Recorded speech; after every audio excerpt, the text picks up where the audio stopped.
네, 한 주간의 삶도 성령 충만하시고 또 행복한 삶이 되시기를 축원합니다.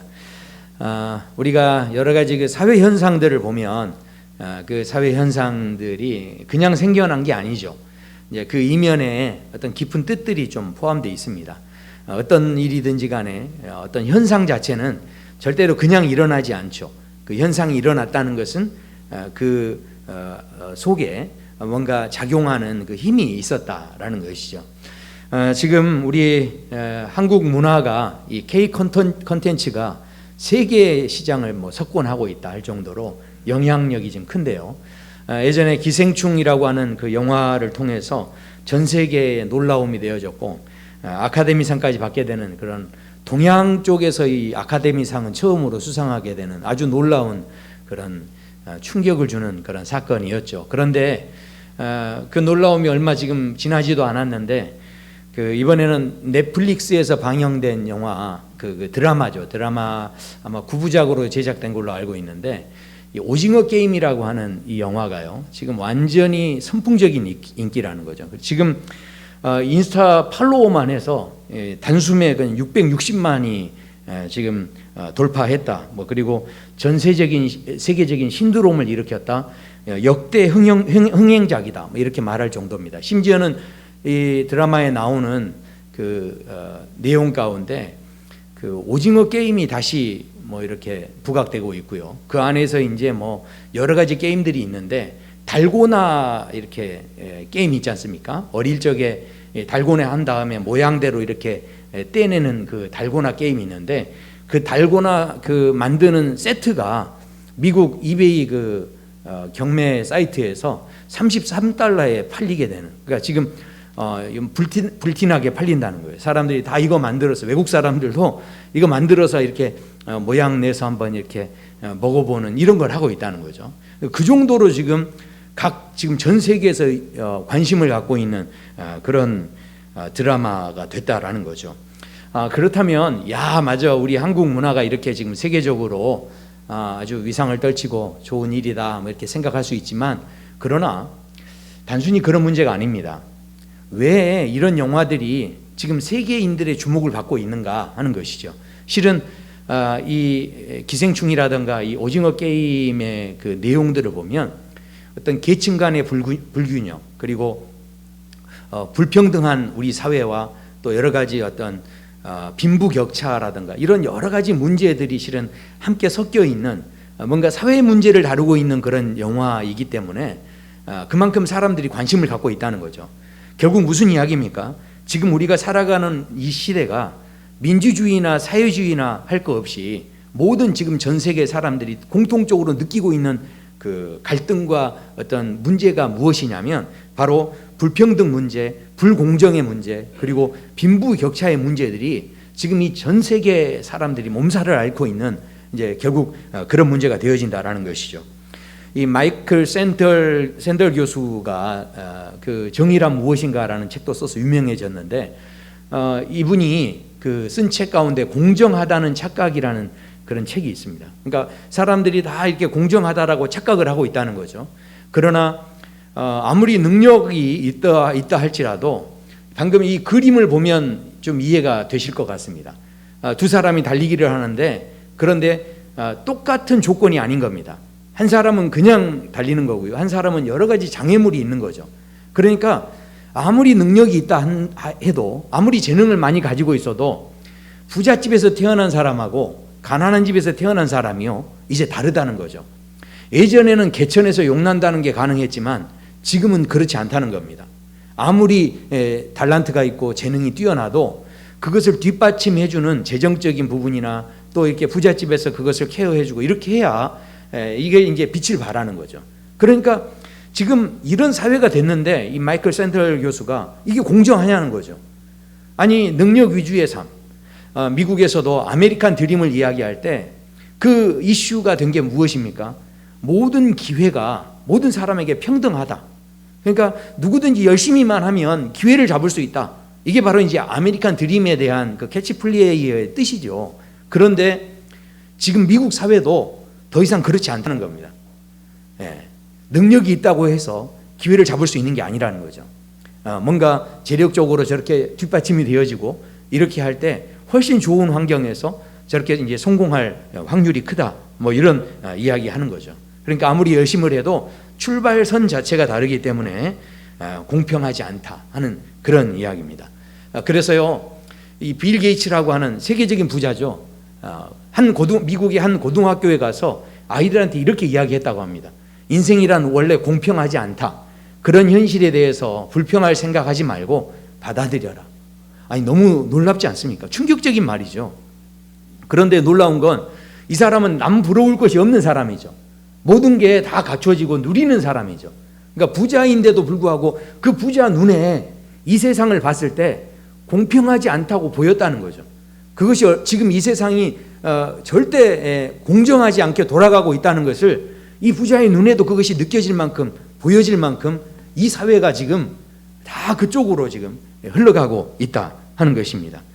그래서 우리가 살고 있는 지금 세상에 많은 사람들이 실은 그 마음에 분노하고 있고 여러 가지 불평하고 있는 그런 지금 상황 속에 있다라는 겁니다. 우리가 사는 이 시대가요, 이제 그냥 있지 않습니다. 주변에 조금만 소식만 들어도 벌써 내 마음에서 절로 그냥 불평이 쏟아질 수밖에 없는 그런 실은 이 시대 속에서 우리는 이미 살고 있다라는 겁니다. 그렇다면 우리가 이런 시대를 그러면 불평만 하고 그렇게 살아가야 할 것이냐? 그러면 우리가 이 시대를 그럼 어떻게 살아야 할 것이냐? 오늘 시편 기자는 우리에게 분명한 이야기를 하십니다. 그래서 시편 37편에 보면 이렇게 말씀하죠. 1절부터 보면 이런 말이 계속 반복되는데, 악을 행하는 자들 때문에 불평하지 말며 불의를 행하는 자들을 시기하지 말지어다. 7절에도 보면 그 마지막에 그 악한 꾀를 이루는 자 때문에 불평하지 말라 이렇게 말씀합니다. 그러니까 지금 이 세상에서 잘 되는 부자들이 다 악하다가 아닙니다. 성경에서 이야기하는 악하다는 하나님을 부정하는 사람들이죠. 하나님을 떠난 사람, 하나님을 인정하지 않는 자들을 실은 악하다 이렇게 이야기하죠. 그러니까 그런 사람들 때문에 불평하거나 시기하거나 이렇게 하지 말라 이런 말씀을 하는 것이죠. 자, 오늘 하나님께서는 왜 이 말씀을 통해서 우리에게 불평하지 말라고 도전을 하시는가 하는 것입니다. 오늘 많은 사람들이 왜 불평을 할까요? 왜? 자, 불평을 왜 하게 되는가? 많은 이유들이 있겠지만 우리가 한 가지 생각해 보면 기준을 상실했을 때 불평하게 된다라는 것입니다. 그러니까요, 우리가 이 기준을 상실했다는 말을 좀 이게 어려우면 제가 다른 말로 좀 표현을 하면, 기준을 상실했다는 것이 무슨 이야기냐? 바로 다른 말로 하면 내 인생을 남과 비교하기 시작할 때 불평이 시작된다는 거예요. 그러니까 내 안에 하나님께서 나를 향한 나의 삶의 기준이 있는 거죠. 그러면 그 기준이 분명하면, 내가 이루고자 하는 꿈이 분명하면, 내가 뭐가 되겠다 목적이 분명해지면, 그러면 옆에서 누가 뭐라고 한들 흔들리지 않을 수 있죠. 그 사람에게 쏠려가지 않을 수가 있습니다. 그런데 실은 이 기준이 불분명하니까, 기준이 흔들리기 시작하니까 우리가 자꾸 불평하게 되고, 아니 이게 아닌가 봐, 그럼 저 사람이 저렇게 해서 잘 되는데 나도 그럼 이쪽으로 가볼까 하면서 뭔가 벌써 이 마음속에, 현대인들의 마음속에 뭐가 없다는 거죠? 기준이 없다는, 기준이 분명할수록 흔들리지 않을 수 있고, 누가 뭐라 한들 나는 내 길을 간다 하고 우리가 그 길을 갈 수 있는데, 이것 자체가 안 된다라는 것이죠. 우리가요, 여러 가지 시스템을 통해서 만약에 1등부터 100등까지 있다고 한번 생각해 보세요. 그런 우리가 시스템 속에 살아가고 있죠. 공부를 하더라도. 그러면 1등부터 100등까지 순위가 있으면, 그러면 생각해 보세요. 평균 이상이 되는 49명은 그래도 이 정도 내가 평균 이상은 되니까 행복하다, 좋다 이렇게 다 할 것 같죠? 절대 그렇지 않다는 거예요. 인간의 마음이요, 이게 1등부터 100등까지 딱 있으면 거기에서 제일 불평 불만이 많은 사람이 누구냐면 2등이랍니다. 2등. 2등이 내 앞에 있는 그 한 명의 무게감이 내 아래에 있는 99명보다 더 크게 다가오는 거예요. 그러니까 실제로 이렇게 불평하는 분들 보면 2등에서 3등, 4등 이런 사람들이 실은 이게 불평이 굉장히 크다라는 것이죠. 원래요, 공부도요, 반에서 그렇게 2, 3등, 4등이 불평한 거죠. 밑에 까는 분들은 평안합니다. 원래 시험이 와도 두렵지 않습니다. 성적표가 나와도 거뜬합니다. 문제가 없습니다. 그러니까 이게 왜냐하면 아예 이렇게 못하니까 남하고 비교할 생각을 안 하는 거죠. 그러니까 의외로 행복한 거예요, 그냥. 그런데 편안한 거예요. 근데 위로 올라가면 올라갈수록 나도 모르게 자꾸 비교가 되는 거죠. 아, 그럼 너 2등이야? 그럼 1등은 누구야? 이렇게 되는 거죠. 그러면 이게 나도 모르게 자꾸 비교를 당하다 보니까 거기에 만족하지 못하고 내가 할 길을 가지 못하고 이게 자꾸 흔들리게 되는 거죠. 많은 분들이 외모에 대해서도 많이 이렇게 불평들을 하고 그러시는데, 불평하시는 분들 보면 다 그렇습니다. 우리가 지금 동네 가서 여기 시장이나 마트나 이런 데 돌아다니시면서 정말 예쁜 분들 많이 보고 사람들 많이 보시잖아요. 그런데 그런 사람들 보고 와가지고 야, 나는 진짜 내가 왜 이렇게 생겼나, 왜 내 외모를 불평하고 원망하고 이렇게 합니까? 아닙니다. 자기 외모에 대해서 불평하는 거의 모든 분들이 어처구니 없게도 다 텔레비전 보고 불평하는 거예요. 그러니까 내가 실제로 살아가는 생활에서 그 주변 사람 보면서 내가 도전받고 막 나는 왜 이렇게 생겼지 이렇게 하는 게 아니라는 거죠. 그런데 텔레비전 보고 불평하는 게 이게 얼마나 어처구니 없는 줄 아십니까? 왜냐하면 텔레비전에 나오신 분들은 그게 직업이에요. 그렇다 보니까 그 전문가들을 동원해서요 얼마나 꾸미고 가꾸고 이렇게 하는지 모릅니다. 저희 아들 보니까 이렇게 무슨 무슨 사진을 찍더라고요. 프로필 사진을 찍는데 그 수천 장을 찍어요. 수천 장. 그 중에서 하나 잘 되는 거 고르고 그 다음에 이렇게 더 이렇게 예쁘게 해가지고 꾸며서 보이는 거죠. 그러니까 텔레비전에서 그 나와 있는 이렇게 꾸며서 이렇게 하는 분들이 일상생활에서도 항상 다 그런 모습인 건 아닌 거예요. 그런데 우리는 다 어디에다 비교를 합니까? 텔레비전 보고 상처받고 텔레비전 보고 시험 들고 나는 왜 이렇게 생겼나 이렇게 한다라는 거죠. 그러니까 우리가 실은 이 불평이 나온다는 것은 그 삶의 자리에 벌써 정확한 내 안에서 분명한 기준이 서 있지 못하니까 자꾸 흔들리게 되고 주변을 기웃거리게 된다라는 것이죠. 이게요 비교하는 그런 기준을 갖고 있으면요 내 인생 절대 행복하지 못합니다. 이게 뱅글뱅글 계속 돌게 돼 있어요. 그리고 나는 언제나 불평하지 않을 수 없는 그런 삶으로 나는 빠져가게 된다라는 것이죠. 이사야서에 보면 그 이스라엘 백성들이 하나님 앞에 막 우리의 신원하는 기도를 들어주시옵소서. 하나님 왜 우리 민족은 이럽니까? 우리가 봤을 때는 우리 주변에 이 아수르나 바벨론 더 악독한 사람들이 있는데 왜 우리만 고난을 당하고 왜 우리만 이런 어려움을 당해야 됩니까? 하면서 하나님 앞에 막 이렇게 기도하는데 그때 하나님이 무슨 대답을 해주시냐면 하나님께서 이렇게 대답해 주세요. 지금 이 시편 37편에도 뭐라고 합니까? 여호와를 의뢰하고 여호와를 기뻐하라. 그러니까 우리의 기준을 분명히 세우라는 말씀인데 이 이사야 선지자를 통해서 뭐라고 하시냐면 오직 여호와를 앙망하는 자는 이렇게 말씀하십니다. 그러니까 하나님 저 악한 사람들 어떻게 하고 우리는 이렇게 힘들게 하십니까? 이렇게 질문했더니 하나님께서 야 그러면 너희들 이 사람보다 요만큼만 더 잘해라. 너희들 요거보다는 그래도 조금 더 나아야 되지 않겠느냐. 요만큼만 더 하면 내가 그래도 힘들지 않게 하겠다. 이런 말씀이 아니에요. 하나님께서 여기에 대해서 전혀 다른 말씀을 하시는 거죠. 지금 이스라엘 사람들은 주변 나라와 계속 비교하면서 자신들의 그 신세를 한탄하고 있는데 그런데 다른 데 보지 말고 뭐 보라는 거죠?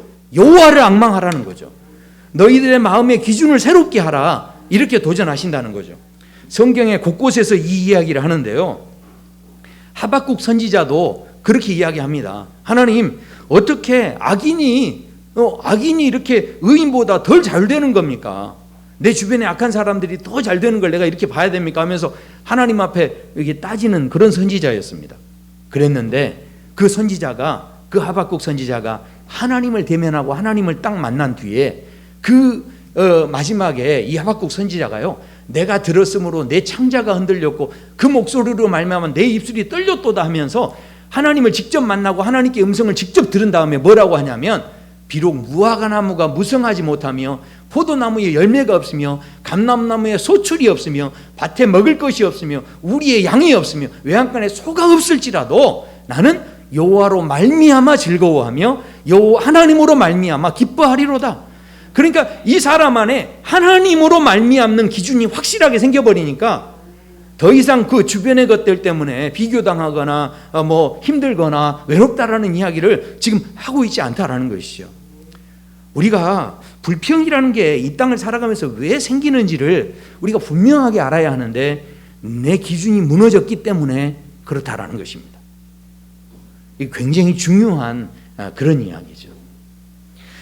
자, 그렇다면 두 번째는요, 이렇게 기준을 잃어버리고 나면 자연스럽게 내 삶에서 불평이 계속 쏟아질 수밖에 없는데, 자, 두 번째는 그렇게 기준을 상실하고 불평하면 이 인생 자체가 늘 미숙하고 어리석어질 수밖에 없다라는 것입니다. 자, 한번 7절의 말씀을 보시면 이렇게 말씀하죠. 여호와 앞에 잠잠하고 참고 기다리라, 이렇게 말씀하죠.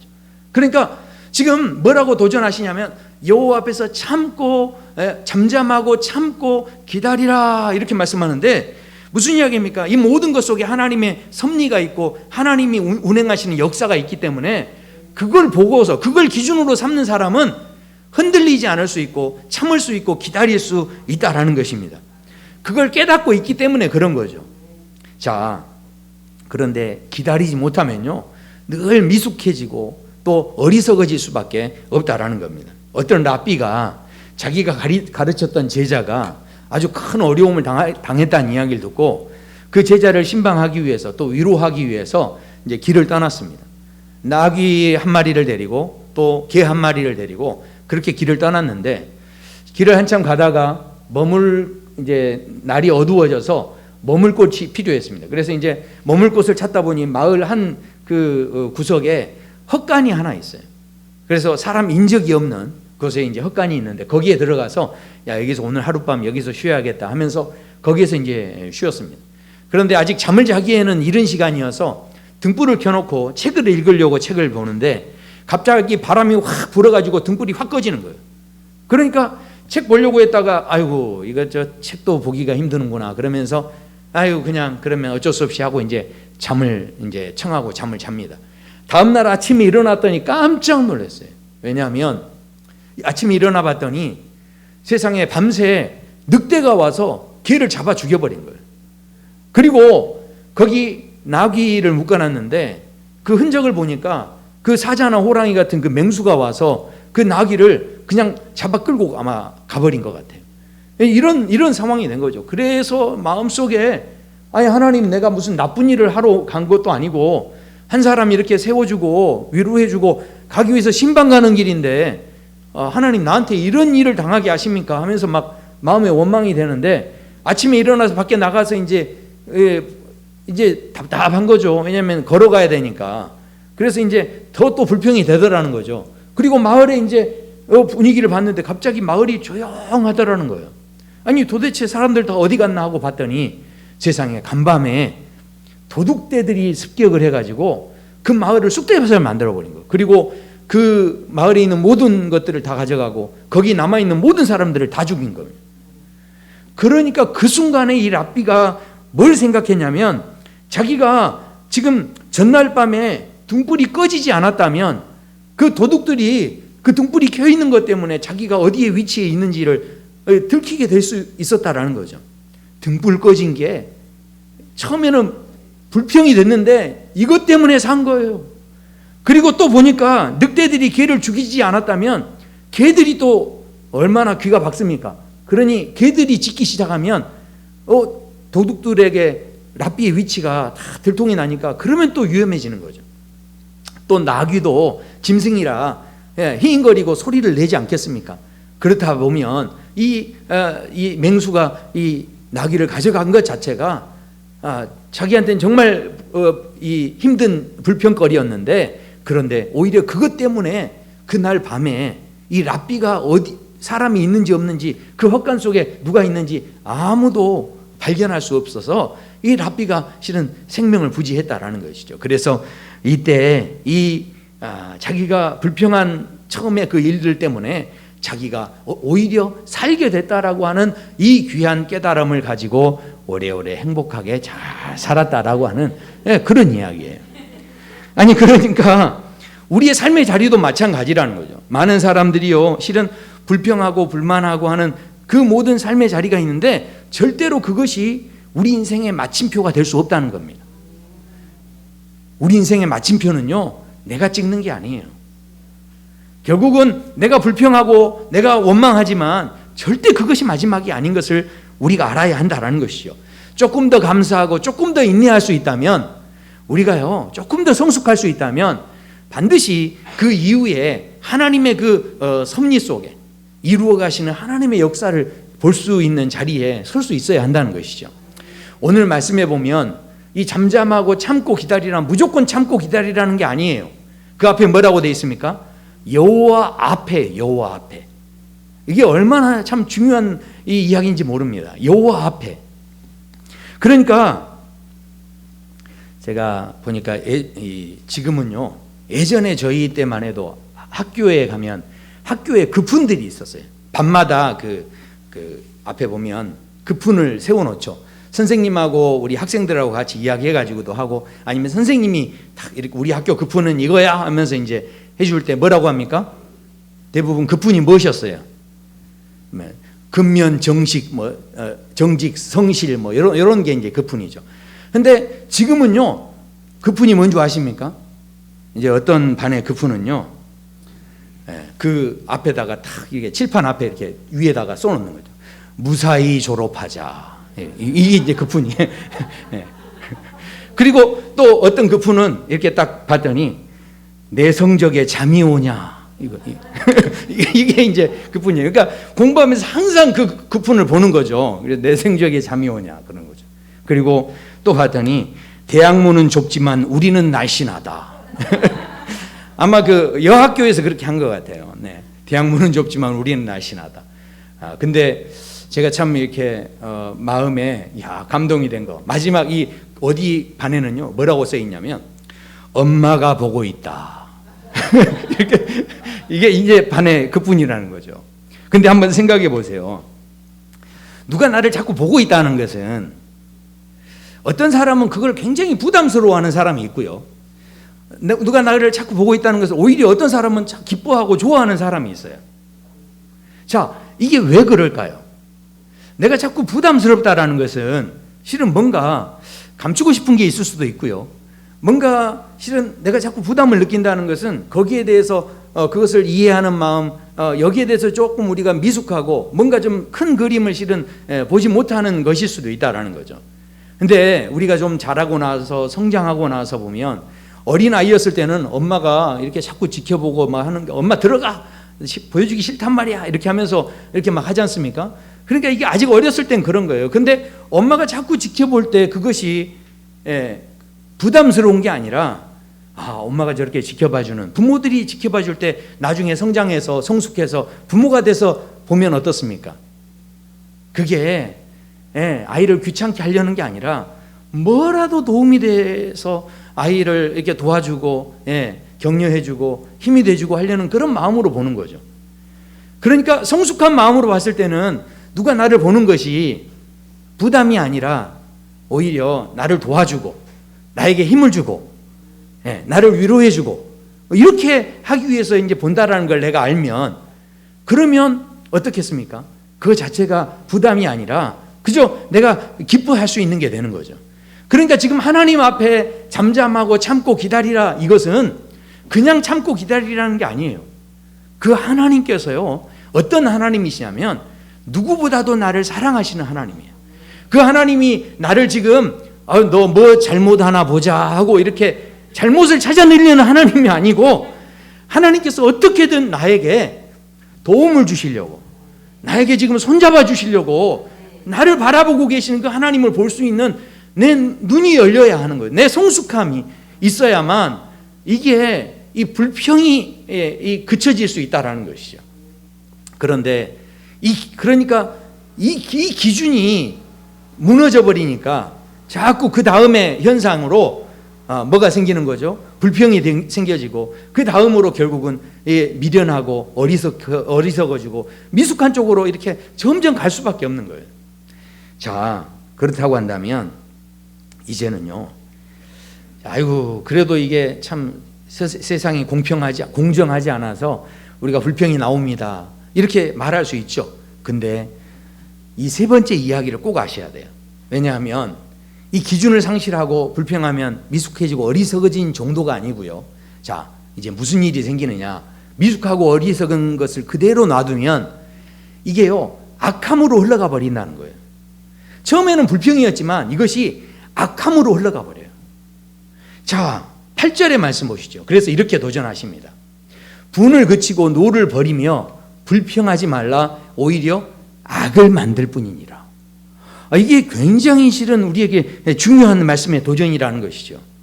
이스라엘 백성들이 출애굽을 할 때요, 누구도 망설이지 않고 아유 우리에게 자유가 왔다 하면서 다 그냥 그 출애굽을 기쁨으로 나왔습니다.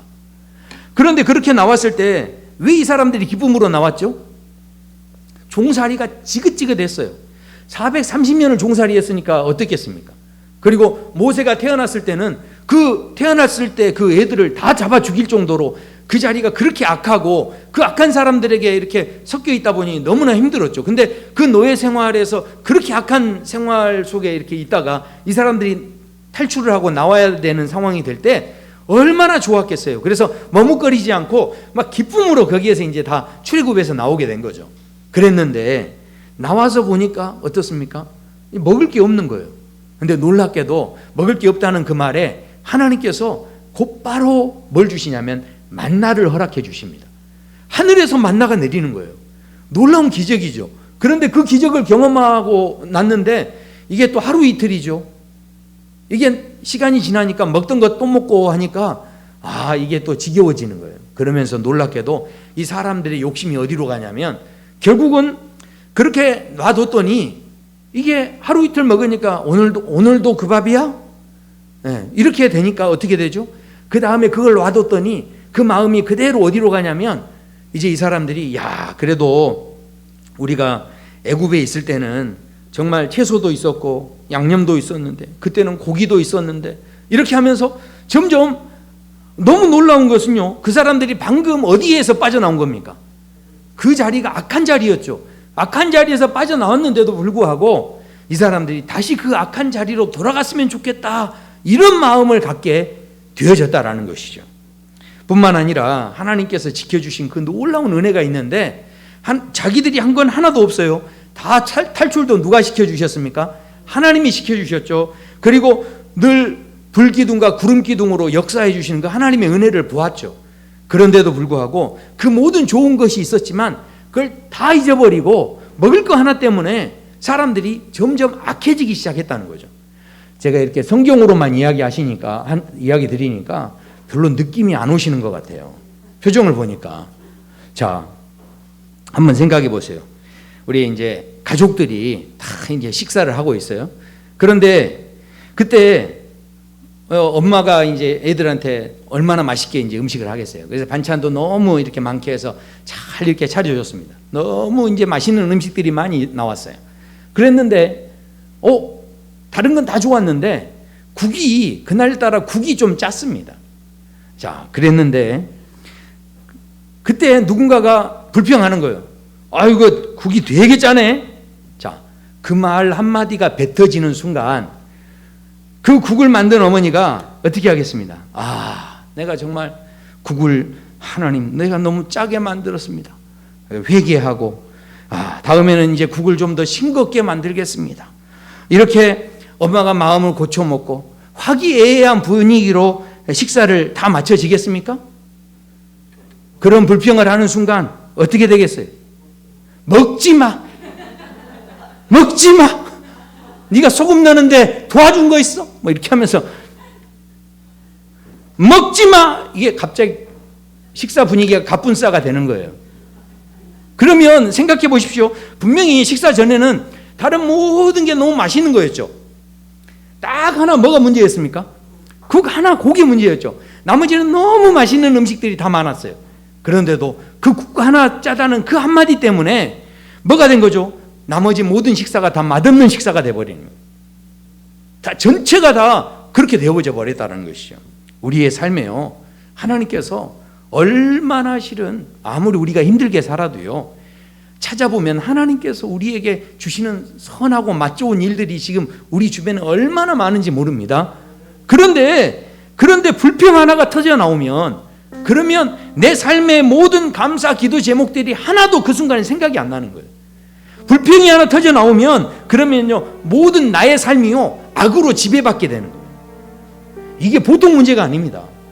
지금 왜 이렇게 명령하듯이 불평하지 말라 이런 말씀을 하실까요? 노를 버리라 이렇게 말씀하실까요? 그것을 하는 순간 내 삶이요 악으로 지배받게 된다. 그러니까 한번 생각해 보세요. 이 정말 이런 우리의 이 세상의 삶을 보면 우리가 지금 당장은 이해가 안 되고 또 납득이 안 되는 그런 이 세상 속에 우리는 지금 분명히 살고 있어요. 그러나 여기에서 우리가 끝까지 정말 하나님 안에서 우리의 행복을 놓치지 않고 우리에게 있는 그 감사함을 놓치지 않고 살아갈 수 있으려면 뭐가 필요하겠냐는 거죠.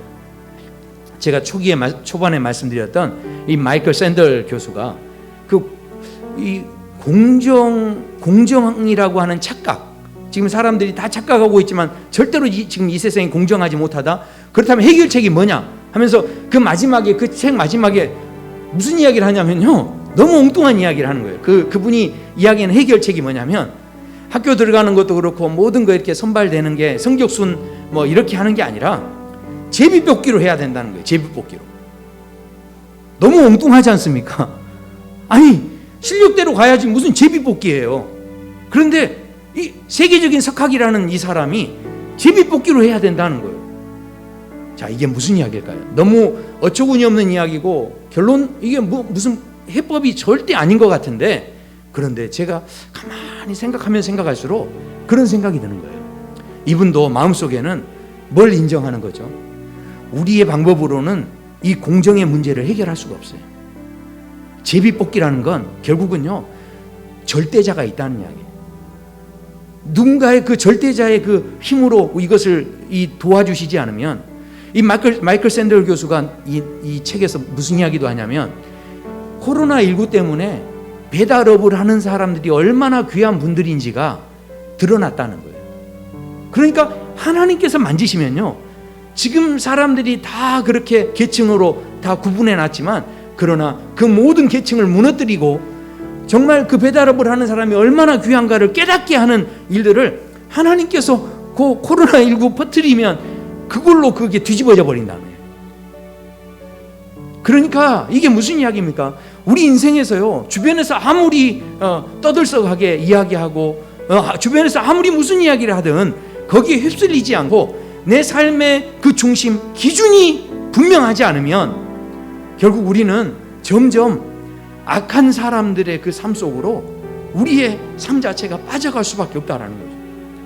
하나님께서 우리에게 너무 놀라운 은혜를 주신 것은요, 이 세상에 모든 악이 있지만 그러나 이 땅에 나를 위해 대속자가 되어주신 예수 그리스도를 보내주심으로 말미암아 모든 사람들이 악함을 가지고 달려들었지만 거기에 악을 악으로 갚지 않으시고 악을 선으로 갚아주시면서 우리의 삶에 기준이 되어주시고 악을 악으로 갚지 않아도 승리할 수 있는 길이 있다라는 것을 우리에게 알려주시고, 우리는 결국은 예수의 불평 한마디가 모든 상황을, 내 가정을, 내 모든 커뮤니티를 다 악하게 물들여 버리는 그런 일들이 있다고 하지만, 그러나 예수님의 그 보혈의 피가 그 모든 것을 역전하고 뒤집어 버리고 그 모든 악함을 선으로 갚을 수 있는 생명의 길, 놀라운 감사의 문을 열어주시는 그 놀라운 하나님의 은혜가 있다라는 것이죠.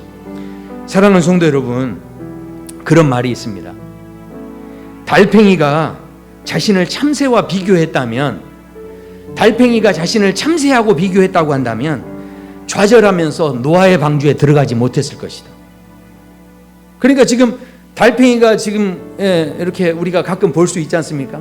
근데 이 홍수에 휩쓸려가 버리지 않고 달팽이가 가면서 참새가 휙 지나갈 때 그걸 보고 낙심하지 않았다는 거예요. 달팽이는 달팽이대로 지어진 대로 다 하나님 앞에 자신의 모습을 가지고 그냥 이렇게 가라 하실 때, 오라 하실 때 거기를 향해서 이렇게 나아간 겁니다. 하나님께서요, 생각해 보십시오. 예수님께서 우리에게 포도주를 만들어라 이렇게 말씀하지 않으셨어요. 항아리에 물을 채우라 말씀하셨죠. 우리에게 어려운 걸 시키시는 게 아니에요. 우리 각자에게 하나님께서 주시는 비전이 있고 또 하나님의 꿈이 있고 뜻이 있는데 그게 실은 어려운 게 아니에요. 근데 사람들이 이게 왜 그렇습니까? 항아리에 물 채워서 뭐 하게 하면서 이해가 안 되는 거예요. 이게 납득이 안 되는 거죠. 능력으로 생각하면 포도주를 어떻게든 만들어야 하고 그것이 성공하는 것이고 이렇게 생각하죠. 그러나 예수님의 방법은 전혀 다른 것이었죠. 비록 이해가 안 되지만 거기에 대해서 항아리에 물을 채우라 도전할 때 결국은 누가 그 기쁨을 맛봅니까? 순종한 사람들이었죠. 하나님의 뜻을 따라 그것을 발견하고 그 뜻을 따라 움직였던 사람들이 진짜 기적을 경험하고 진짜 은혜를 경험했다라는 것이죠. 사람들이요, 순종할 수 없는 게 아니고요, 순종을 안 하는 겁니다. 왜냐하면 이해가 되지 않는다는 거죠. 불공평하다는 거죠. 그러나 그렇지 않습니다. 오늘 말씀해 보십시오. 마지막에 보면 진실로 악을 행하는 자들은 끊어질 것이나 여호와를 소망하는 자들은 땅을 차지하리로다. 분명하게 이 마지막이 있습니다. 이 마지막 앞에 우리가 오늘도 살아갈 때 하나님이 내 삶의 기준이 되고 또 하나님께서 나를 어떻게 불러주셨는지를 내가 확인하게 될 때 주변에 뭐라고 하든 거기에 휩쓸리지 않고 불평하지 않고 악으로 휩쓸려가지 않고 우리의 삶에 얼마든지 기적을 일으켜주시는, 얼마든지 반전을 일으켜주시는 그 놀라운 하나님을 경험하는 그런 자리에 우리 모두가 서게 될 줄로 믿습니다. 우리 함께 찬양하시겠습니다. 나를 지으신 이가 하나님, 우리 함께 고백하시죠.